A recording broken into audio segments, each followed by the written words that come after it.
Hello and welcome to Subway NIBFA Today. I'm Barry Green. We're back again with analysis of 4 of the best games from the last fortnight. We have 3 under-18 matches this week and 1 game from the under-15 section. Today we'll be joined by former Cliftonville manager Tommy Breslin. Tommy will be providing his expertise on the NIBFA action from the past 2 weeks. We'll also have our halftime team talk where we discuss hints and tips to improve your game. And we'll be looking at 2 NIBFA goals that have had over 4 million hits combined on social media. First up, we head to North Belfast. The match features 2 in-form sides in the Under-18 National League. Leaders Crusaders welcomed Ards to Seaview in some tough playing conditions. On commentary, Mark Wesley. Crusaders were facing the challenge of travelling Ards, the 3D pitch proving pivotal in the sometimes torrential rain. A fairly even game in the early minutes, however it was Crusaders who got their first glimpse of the Ards goal. Adam Doyle shooting from just outside the box. He could do nothing but stand and watch as his effort sailed harmlessly over the bar. The next Cru's attack, however, was to prove more decisive. After good pressing in the middle of the park, followed by a superb through pass from number 7 Andy Gordon, meant that Zidane Soy just had to slide the ball past keeper Corey Pollock. After a brilliantly timed run, Crusaders 1, Ards 0.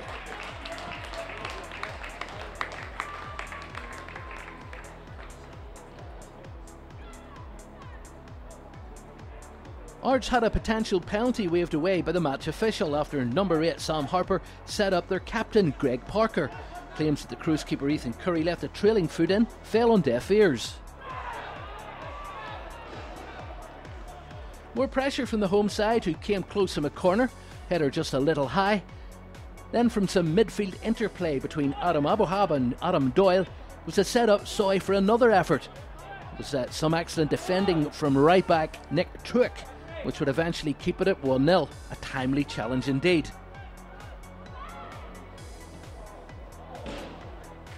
It wasn't until the 23rd minute that Ards were to come closest to getting a goal back.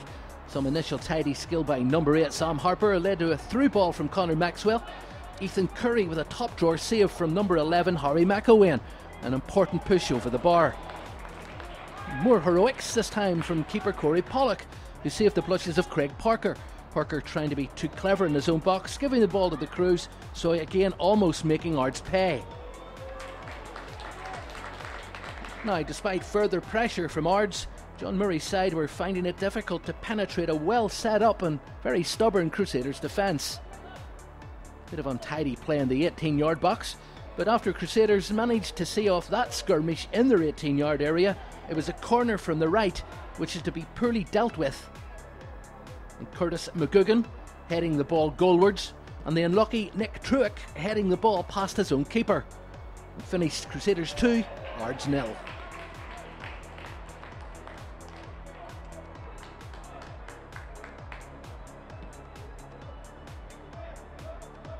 Well, I'm delighted to say I've been joined by a man who led Cliftonville to no less than 8 trophies in 4.5 years at Solitude. Tommy Breslin, thanks for joining us today. Thanks for having me. You're very welcome. Tommy, it's 2 years since you stepped down at Cliftonville. Are you missing the adrenaline buzz of the Irish League? In a word, no. People. I don't think people actually understand, what's involved in running an Irish League club, especially a successful Irish League club, as thankfully Cliftonville were. But it's a full-time job, and the demands that places on you.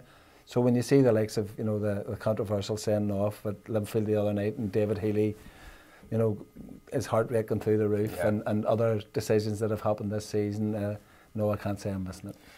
Well, tell me, you've been involved in football for a very long time. Are you still playing an active part?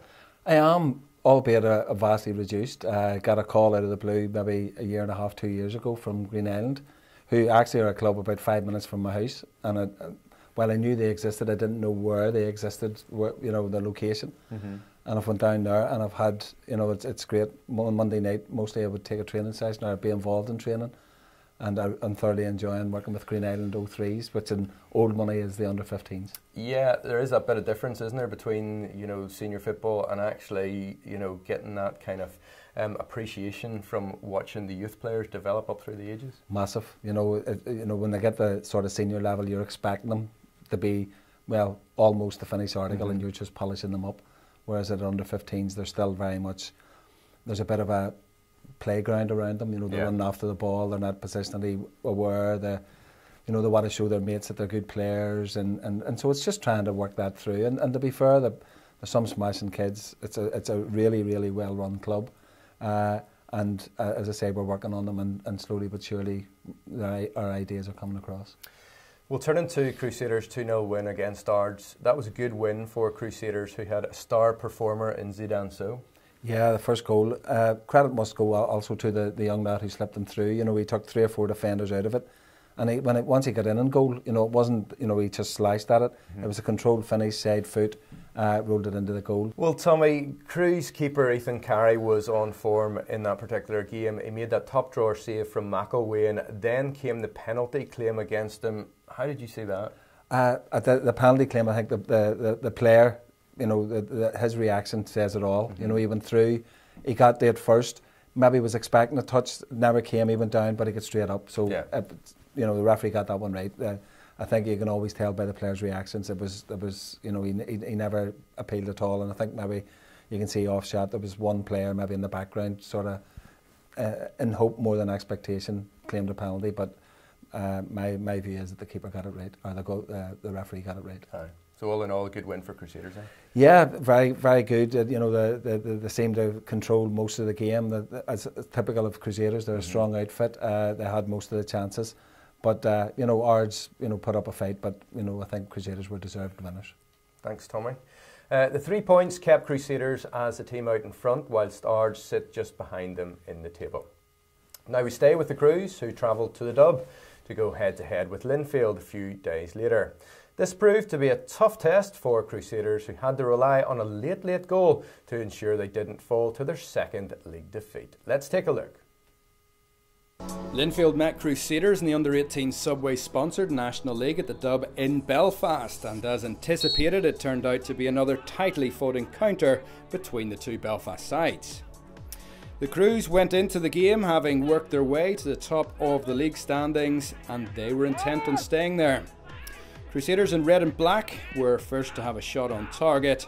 A high ball into the Linfield box was only partially cleared. Paul Smith's effort was straight at Scott Pengali. The Blues were slow to settle, but when they eventually did, they looked dangerous going forward. Midfielder Kai Gemmell seized upon possession, passing to Dean Truesdale. He ghosted past his man, but his cross though was well intercepted by Ethan Carey in the Crusaders' goal. In response, the Crews were starting to find their feet. Lumi Canway worked his way towards the Linfield box, but the subsequent cross didn't trouble Pengali.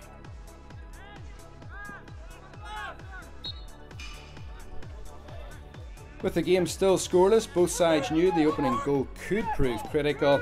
Mark Green sought out teammate Adam Carroll with a pass over the top, but it was well defended this time by Michael Pritchard. Again, the Blues came in search of a goal. Centre forward Joe Shevlin was keen to get in on the action. Dean Truesdale fired over the cross, which evaded both the goalkeeper and Mark Green.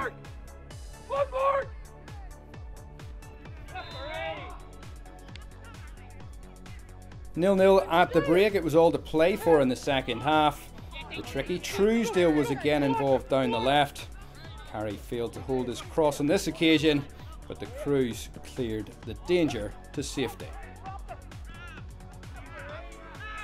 It was end-to-end stuff at this stage, and Crusaders were next to go on the offensive. Pritchard directed a header in towards Canway. Andy Gordon though scuffed the shot. Gordon was involved again in the 65th minute, playing a 1-2 with Ruddock before testing Pengali with this well-hit effort. Pengali tipping over the top. And it was Linfield who went in front on 67. Peter Bell heading home Truesdale's corner. 1-0 to the Blues. Crusaders had it all to do.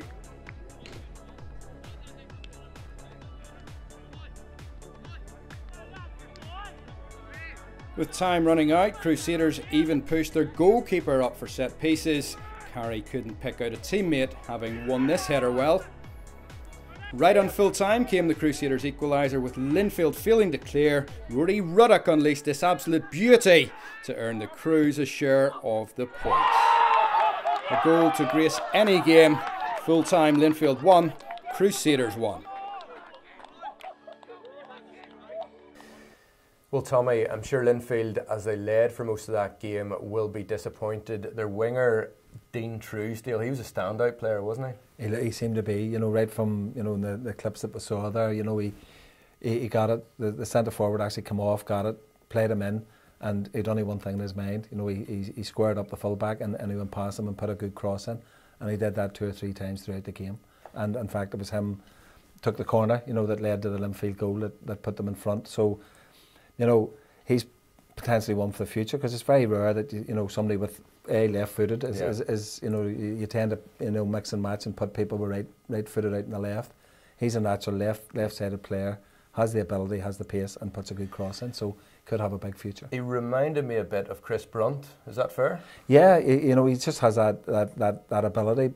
And the thing was, he wasn't just relying on his pace. As he went past the fullback, the ball was still always under his control, and it was never more than a couple of feet away from him. So, yeah, he has. But I think that people with left foot, they look that more attractive. They look that they're more pleasing on the eye, and he certainly has ability. And if he keeps working at his game, he could go on to better things. Who knows?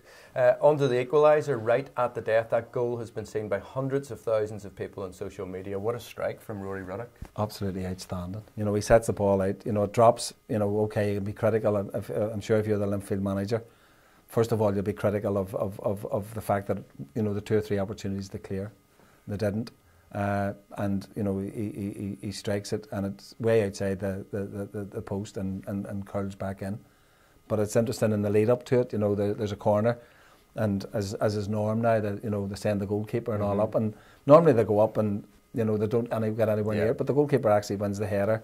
Linfield then put it out for a throw in, and it's from the resultant throw in that the goal comes to. But he could hit 100 of those and they never do it again. But what a strike, and gave the goalkeeper no chance. Fantastic goal. Yeah, quality. Well, that draw meant that Crusaders stayed at the top of the under-18 table. Linfield are 6th, and with the league splitting after the next round of matches, the Blues will be hoping to stay there. Now it's time for our half-time team talk, and as we've got Tommy Breslin with us today, Tommy will be providing our expertise. I'm not sure about expertise. I'll give you my views. So, Tommy, for the up-and-coming, aspiring young player nowadays, what would you say are your top tips? Top tips has to be, and it's an old cliche, but work hard. It's irrelevant of what size you are, how fast you are, what technique you have. If you're not working hard for the team in today's modern game, you're not going to make it. In the games that I go to, the number of scouts that are there at all games. So it's not a matter of working hard now and again, but working hard at training and working forward in the match scenario as well, because somebody somewhere might just put a wee note in their notebook, and you might just be the type of player that they're looking for. So that would be the first thing. The second thing then is just to improve your technique. It's gone are the days where it's enough to be right-footed or left-footed. Try to get those, work on your heading ability, your control, and I think the pitches today have done a lot to improve that technique. So that would be the second technique. And the third thing is, I think, enjoy it. But if you're working hard in training and you're fit, you've got all the abilities, then just go out and enjoy your football, because I think you play better when you're enjoying things. You're a manager for a long time. You must have seen some things on the sideline. Do you have a pet hate in football? I've a few pet hates. Well, first of all, I think especially in the matches where I was involved in, every decision should have went. I should have got every decision. But apart from that, no. Probably now the pet hate is diving in the simulation, and close on their heels is the time wasting. It's you see it now, and it's very prevalent in the Premier League, where you get a touch and people go down, and it's a free kick. But do you think that's a modern day thing? Do you think that's become more prevalent nowadays? Yeah, I think it is. It's you go back to the old school, the Leeds United or the Chelsea's, Chopper Harris, or you know, and it's, you know, basically it was GB hits and you got away with it. Yeah. You know, and we were talking off air about George Best and Northampton game. Right. You know, there was 5 or 6 of them trying to chop them down from the waist. I think it's more prevalent now because each team's looking for that slight edge. Yeah. You know, they all have great facilities, they all have great fitness regimes and nutrition regimes, and they're now looking for the next edge, and this is it, you know, slightest touch and you're down. It's not good to see though, is it?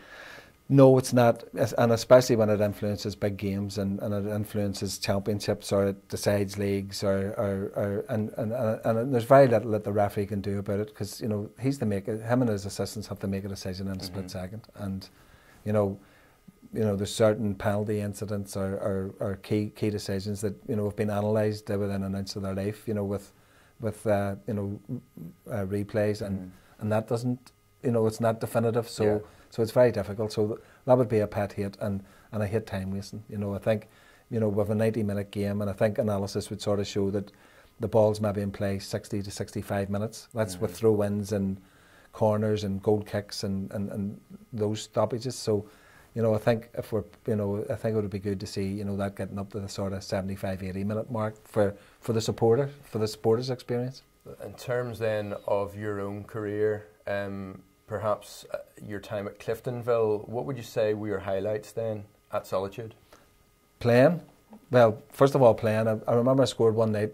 Frank McAvenny was a signing. It was the era that they were bringing over big names. A lot of clubs Aston Villa players, is that right? And Celtic, yeah. West Ham, maybe. West Ham. And he came over for one game, and I'll never forget it. You know, I had a pair of boots, and I just hoped it didn't rain that night.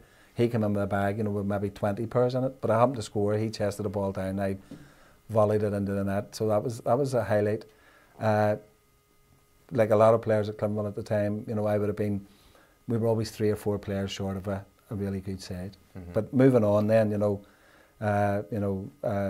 from the managerial point of view, you know, I was fortunate enough to win a number of trophies. Yeah, and the back-to-back titles. Yeah, the back-to-back titles, you know, the Champions League experiences, the going to Celtic to play, you know, and Celtic in the Champions League, both at home and at Parkhead. You know, winning the Champions League game against the Swedish team, you know, but, you know, they're all great memories, all great, you know, all great moments that I look back with and cherish, and, you know, but I think the biggest and proudest moment is probably just being involved with a bunch of players who were just loved football, bought into the idea and just enjoyed. You know, training was just like a Saturday. We all very competitive, but all the players got on well with each other and socialised with each other, and to be part of that and the banter behind the scenes was truly memorable. That's testament to you. Well, I had a small part, but you know the players. You know, it was just fortunate that all the players bought in, but. You know, I'm just a great believer that, you know, if you treat players right, then they'll repay you with their performances at the weekend or during matches. And, you know, the motto was always no fear, we just go out and play, and if we win, we win, if we don't. Because at the end of the day, it's only a football match. That's it. Thanks for the moment, Tommy. Well, on our last show, former Northern Ireland player Jim Magilton opted for Glentoran's Kyle Robson, who lifted the Subway Goal of the Month award for October. Last week, the under-13 Glentoran star received his trophy from Subway sandwich artist Lee Matchett. Well done again to Kyle. Now, Game 3 features Glentoran and St Oliver Plunkett's under-18s at Seaview.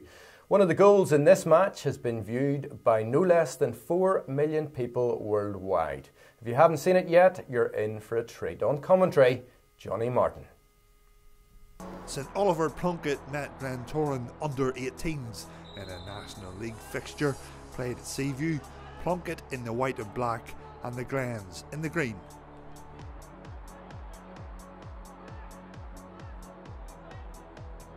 Plunkett were under the cosh for the most of the first half, and the Glentoran pressure produced a long-range free kick.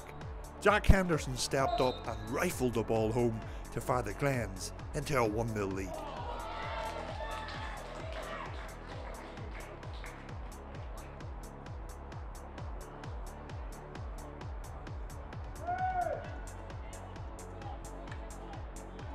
The Glentoran pressure continued, and from this in-swinging corner they thought they had doubled the lead, but the referee waved play on. Plunkett took a quick free kick, but Glentoran's Jamie Craig was alert and pinched the ball, and after a powerful run down the left wing he tested Conor Murphy in the Plunkett goal. The Glens were controlling the first half, and lovely play from Ross Tharma on the edge of the box led to a shooting opportunity for Sean Duffy, but the Plunkett defence cleared their lines only for Jack Anderson to have a long-range strike. Into the second half, and Glentoran came forward in a flowing counter-attack involving Mal Smith and Nathan Best. Smith had a long-range effort, but Plunkett's Sean McCulloch cleared. From a Glentoran corner, Plunkett set up a counter-attacking move. Powerful running from Michael Mervyn down the right side allowed him to get a shot away, although it was easy pickings for Matthew Anderson in the Glentoran goal.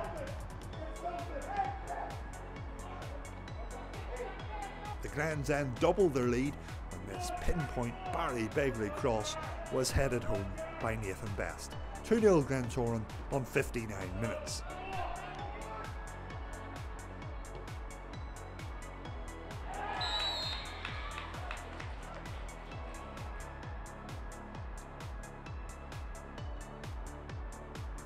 St Oliver Plunkett didn't give up and hit the post when Calvin McMurray timed his header perfectly, but Glentoran keeper Matthew Anderson eventually gathered.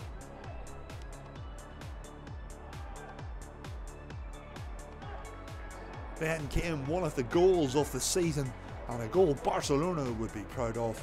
A fantastic 20-pass move that allowed 15-year-old Benji McGee to volley into the top left corner.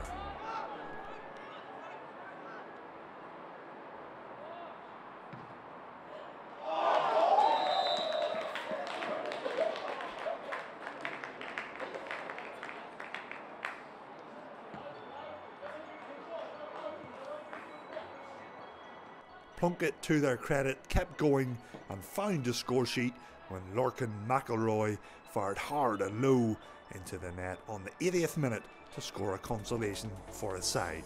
At full time it finished Glentoran 3, St Oliver Plunkett 1.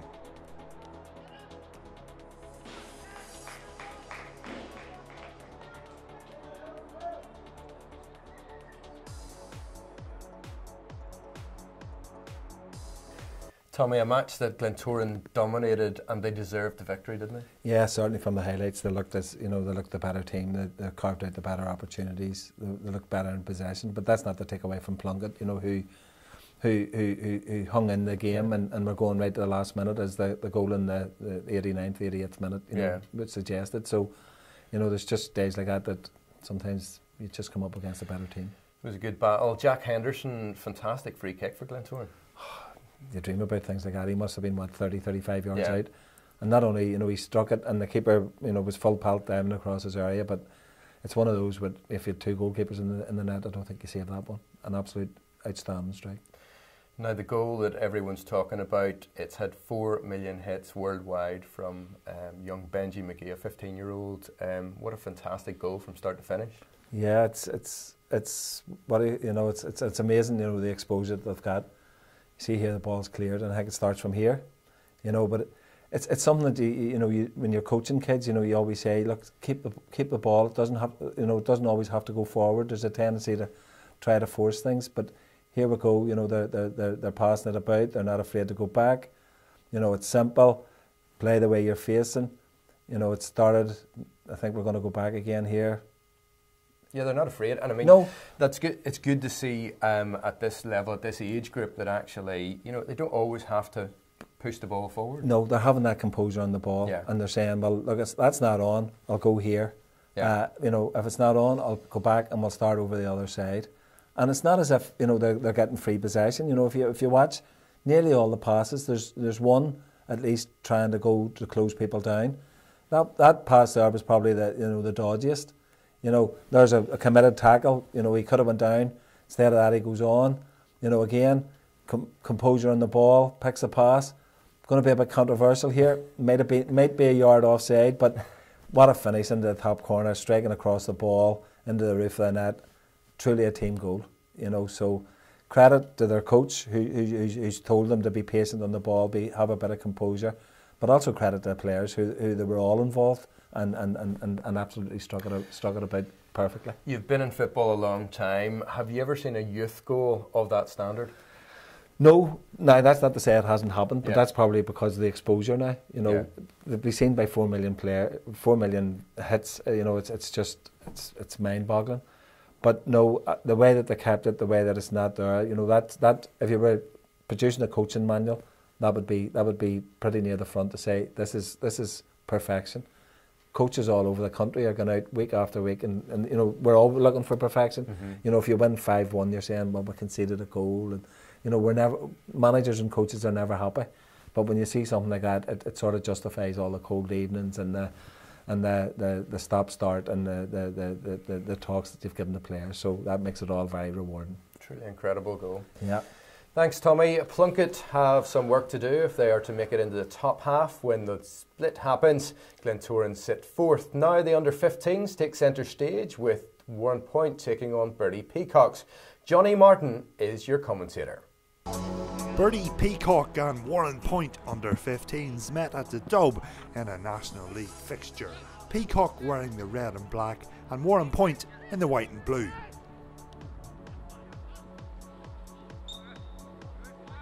In mild playing conditions, the Coleraine side started the better, and this pinpoint through ball from Josh Bustede set up Alan Miller, who calmly fired into the bottom corner to give Peacock a 1-0 lead.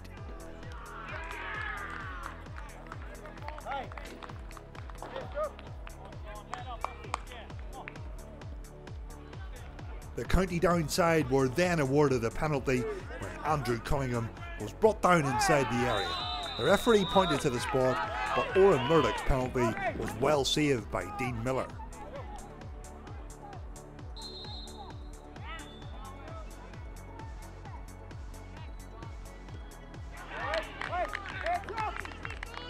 After that penalty miss, you always felt the next goal was going to be vital, and when Josh Bustede scored for Birdie Peacock on the 13th minute, it looked a very promising start.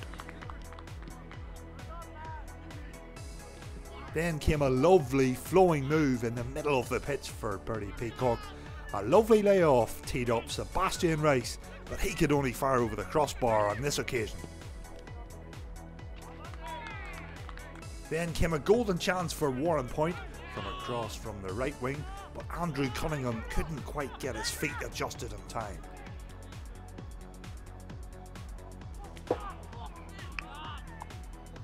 Down at the other end forced a fantastic double save from Callum Grant in the Warrenpoint goal when he first saved Adam Miller's powerful shot, and then Lewis Nevin's close range strike, a sensational double save. Into the second half, and Warrenpoint badly needed the goal. There were strong claims for a penalty, and they were given one in the 52nd minute when Peacock's Carl Hutchinson was deemed to handle inside the area. Up step Oren Murdoch to score to give Warrenpoint some hope. With the game tightly poised, this bit of quality from Lewis Nevin made it 3-1 to Peacock after some really neat passing inside the area.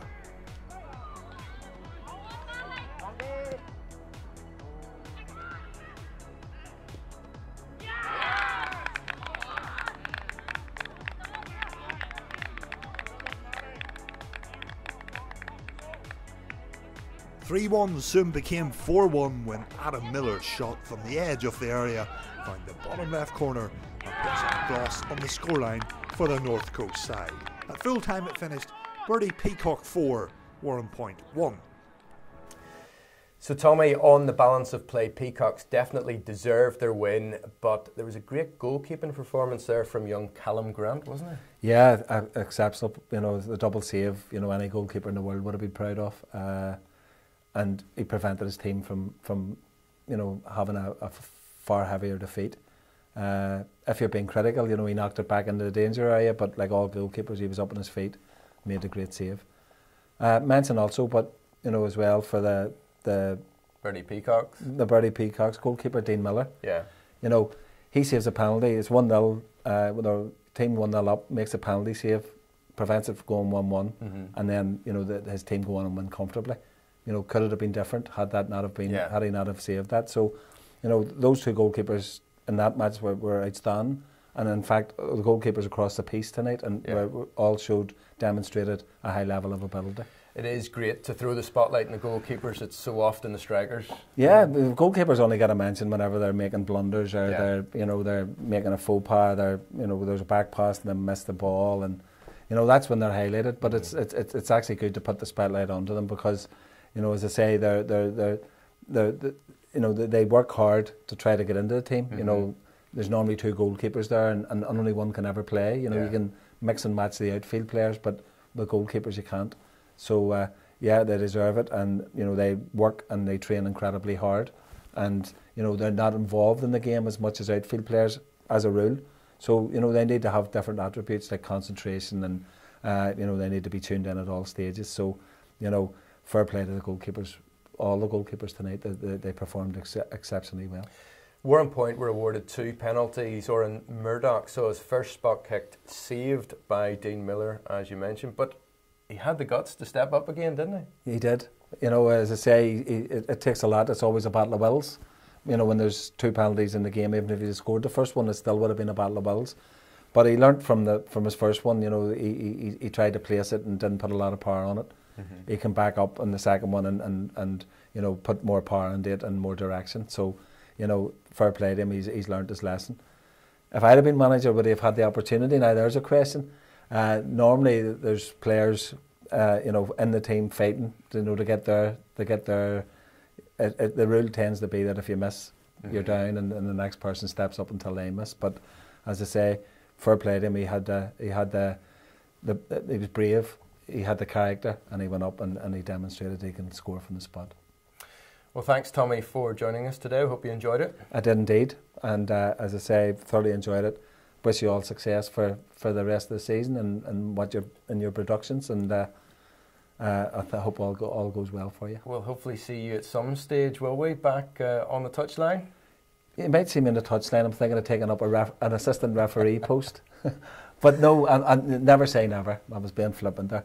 Never say never. As I say, I would like to maybe come back in at some stage, but it's a while down the line yet because purely other commitments prevent me from doing it at the minute. Oh, we look forward to seeing you. Thank you. Thanks also to you for tuning in. We'll see you again in a fortnight when former Northern Ireland striker Glenn Ferguson will be our studio guest. And we'll have more of the best youth action from the NIBFA scene.